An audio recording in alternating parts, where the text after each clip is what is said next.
According to CNBC, 70% of Americans can't answer these three basic money questions. CNBC states that most Americans don't know the basics when it comes to money. They refer to a study conducted by economists Anna Maria Lasardi and Olivia Mitchell. And it was a 3-question survey. It doesn't state how many people were part of this survey, but it was to see how much people really know about compound interest, inflation, and stock risk. And they say the results weren't great. Only 30% of respondents answered all 3 questions correctly. And they definitely feel financial literacy should be taken seriously, not be taken for granted. And they claim and they think be at a crisis level when it comes to financial literacy in the USA. And with that, I agree with them. I feel financial literacy is important not only for individuals and families, but for actually understanding history and how money works and the time value of money. And it's very important for understanding American history and history across the world.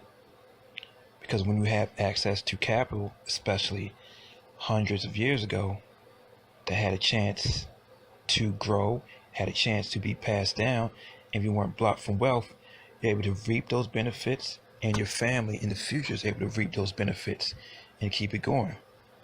But let me get to the questions that were asked. Question number 1, suppose you have $100 in a savings account and the interest rate was 2% per year. After 5 years, how much do you think you would have in the account if you left the money to grow?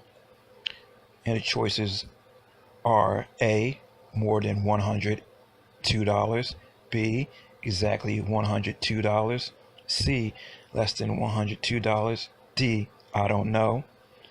And the correct answer is A, more than $102. Because even at the first year, you would have $102, and then you compound it every year after that. So you take 2% of $102 for the second year, and then from that total, you go so on and so forth. No, that's a question I definitely could have gotten right back in high school. I found that to be a simple one. I'm sure a lot of people probably got that first one correct as it's basic math. Now, question number 2. Imagine that the interest rate on your savings account was 1% per year and inflation was 2% per year. After 1 year, how much would you be able to buy with that money in this account? A, more than today.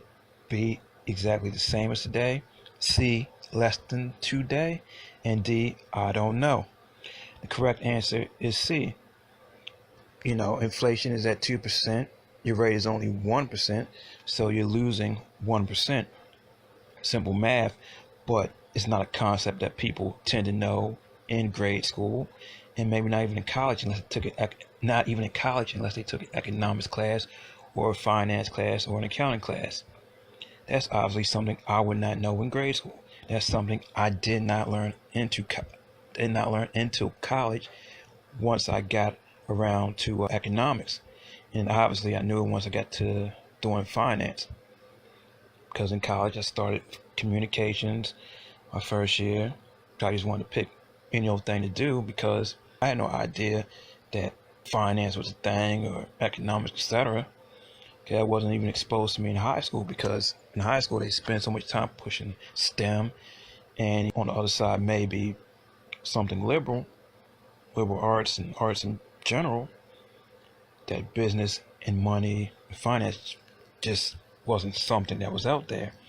But I seen other people do stuff with finance, and then I looked through the guides at college to see what different majors about, and I gravitated towards economics, and then eventually I gravitated towards finance. A few years down the line, and I was able to get a good grasp of finance, and that's been valuable to me, at least why I'm able to understand not only about myself, but also understand how money relates to history. But let me get to question number 3. Do you think the following statement is true or false? Buying a single company stock usually provides a safer return than a stock mutual fund. And the answer is false. A single company is a lot riskier than a basket of stocks. Now, in grade school, I would probably know you don't want to put all your eggs in one basket, but I want to understand what a stock mutual fund was back in grade school. I didn't understand what that was until somewhere along in college.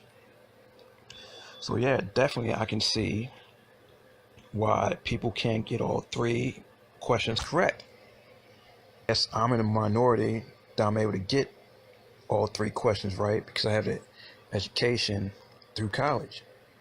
But otherwise, I probably wouldn't have known. So that's why I feel even basic financial education is important, especially in grade school. And I can also get someone on a path that wants to get into economics and finance and things of that nature. Because when I was in high school, that's just not something I knew about. Only thing I knew about was just banking, checking, savings. I knew what a money market was. I knew what a CD was, because those are bank instruments, things you'll hear about. I did not understand stocks. I thought it was just something for rich people. But then you come to find out that stocks makes up pension funds, retirement funds, 401ks, etc. So, stocks are part of everyday people's lives, especially when people have retirement plans through their jobs, even if they don't understand it.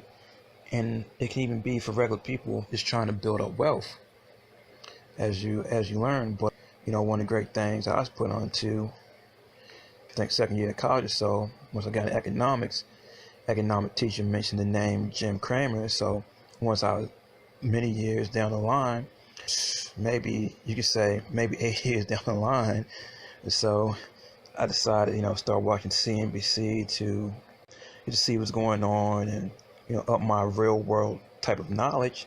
And I knew that, hey, CNBC was the thing to look at, check out what Jim Cramer is doing.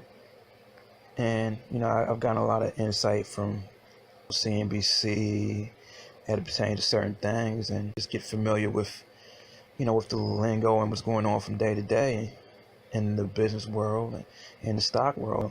I definitely enjoy watching CNBC. I like watching Bloomberg on the weekend when they have those shows that even from the High Yield, Charlie Rose, Bloomberg Tech, Bloomberg Business Week, Best of, things of that nature. Some of those other shows, I really enjoy those weekend shows. During the day, I find CNBC to be a lot more interesting in terms of guests, in terms of personalities and subject matter that they get into. And just watching that has gave me a different perspective on politics and in business. You can see what some of the issues are going on in business from a political side, and I can see where I fit into it as a Black American.